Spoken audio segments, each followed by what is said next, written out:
Hey there, classmates. It's me, Travis, again. Like I mentioned before, I was going to make a second video to kind of expound upon question number one. In this video, I'm going to talk about how school leaders, how administrators can incorporate podcasts into their routine, into the school. The first reason why it kind of ties back into the definition of what podcasting is, the convenience aspect. Think about newsletters and think about when those things are sent home, you have to hope that this information makes it home to the parent. With a podcast, you don't have to worry about the newsletter getting lost, the flyers getting lost. This information is accessible whenever the parent is ready, and they don't have to worry about their child losing it in the commute or the transport from school to home. We've all seen kids backpacks from time to time. It's like where paper goes to die.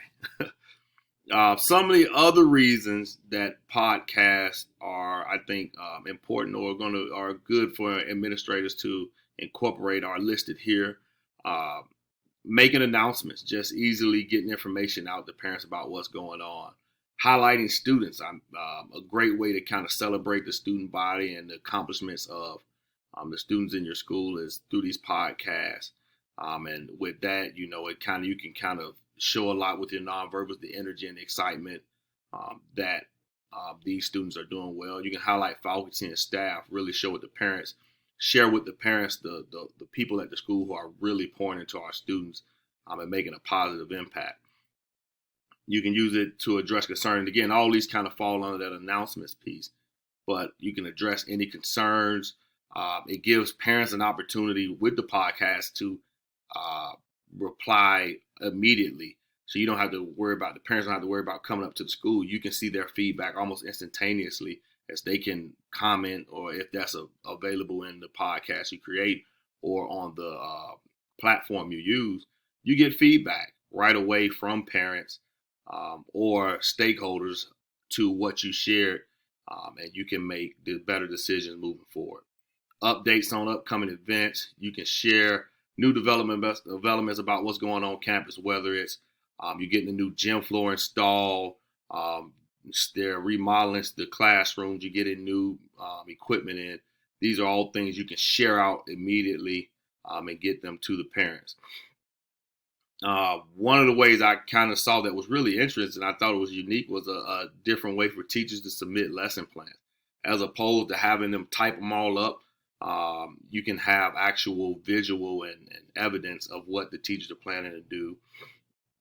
And it makes it a lot more, I think it would make it a lot more interesting for teachers.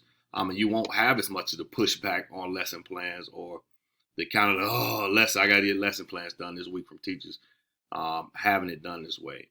You can create PLNs, professional learning networks, to help you grow as a leader. You can connect through these podcasts with other leaders, school leaders out there, and create a community where you can really grow. And again, that's always important in whatever we do. We want to get better. We want to get better each day. And the way you can do that is connecting with other people and getting different input and insight on ways to improve how you kind of deal with your students and the ways to improve your school. You can use it as a way to introduce yourself to your staff and your community. So as opposed to sending a newsletter or something like that, you send out a podcast. That way they get to put a face with the name. They get to hear you. They can hear the passion in your voice as you make this connection with the community and with your parents and staff. Some of the other ways I thought was really great, not necessarily as an administrator you would use it, but for teachers, really pushing them to use it in the classroom to help with literacy. Studies have shown that especially ESL students do better or can learn the language better or can follow along better if they have some type of listening or podcast to go along with the reading material. It helps for them to learn how to pronounce the words, how they sound, hearing them, and it helps with that literacy aspect, which I think would be really great for a lot of our struggling readers.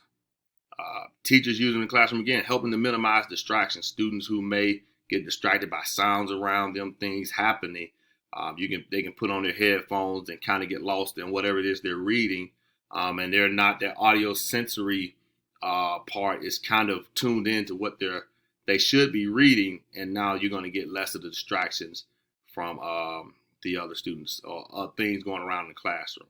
Again, I just spoke about ELL learners and how ESL learners and how this could be a benefit to them. And again, I spoke earlier, but again, just creating opportunities for parents to communicate with you immediately.